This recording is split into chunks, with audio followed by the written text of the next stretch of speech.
नमस्कार। पुरानी किताबों से मैं लाई हूँ कुछ कहानियाँ आपके लिए।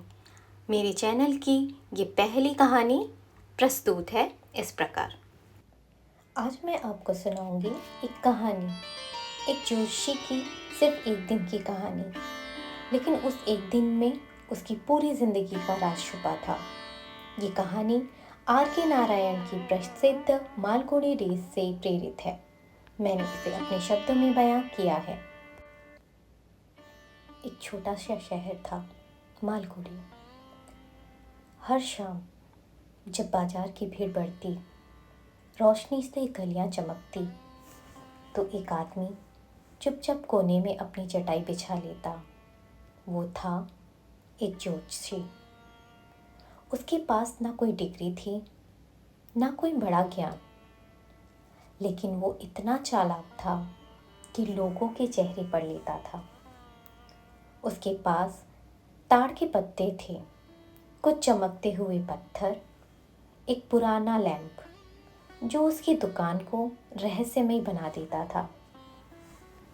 हर रोज कोई ना कोई आता, कोई प्यार के बारे में पूछता, कोई नौकरी के लिए, कोई अपने भाग्य के लिए, और ज्योतिषी बस कुछ चालाक सवाल पूछकर उनके मन की बात निकाल लेता। लोग चुपचाप सुनते, पैसे देते और चले जाते।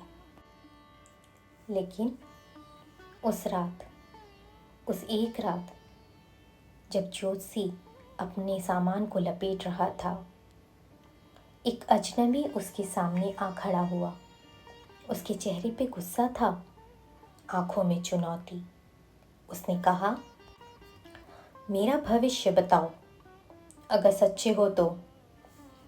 ज्योतिषी थोड़ा घबरा गया, लेकिन उसने धैर्य रखा और धीरे से अजनबी का हाथ देखा।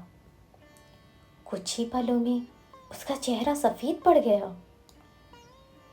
वो वही आदमी था जिसे वो बरसों पहले मरा समझकर भाग गया था। हाँ, उसी से कभी झगड़ा हुआ था, उसी के सीने में चाकू उतारा था और समझा था कि वह मर गया। डर के मारे शहर छोड़ दिया था। पर आज वो आदमी जिंदा उसके सामने था और उसे पहचान नहीं पाया। ज्योतिषी ने खुद को संभाला और धीरे से बोला, तुम मौत के बहुत करीब थे।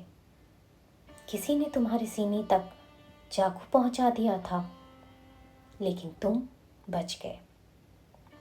तुम्हारी उम्र लंबी है, अब डरने की जरूरत नहीं। अजनबी चौंका, कुछ देर तक उसे घूरता रहा, फिर पैसे दिए और चला गया।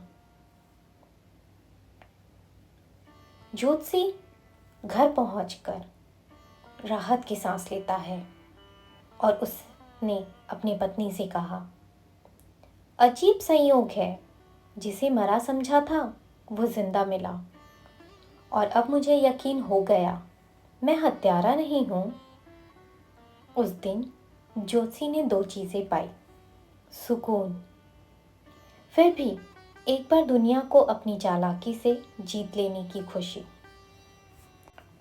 जोशी का एक ऐसा दिन जिसने उसकी जिंदगी बदल दी, और उसने किसी को बिना जाने माफ भी कर दिया और खुद को भी।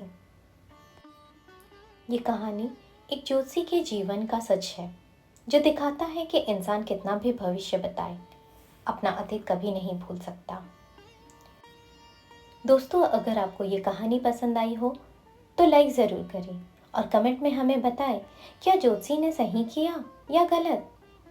मिलते हैं पुरानी किताबों से की अगली कहानी में, एक नए शहर, नए किरदार और नए राज के साथ। धन्यवाद।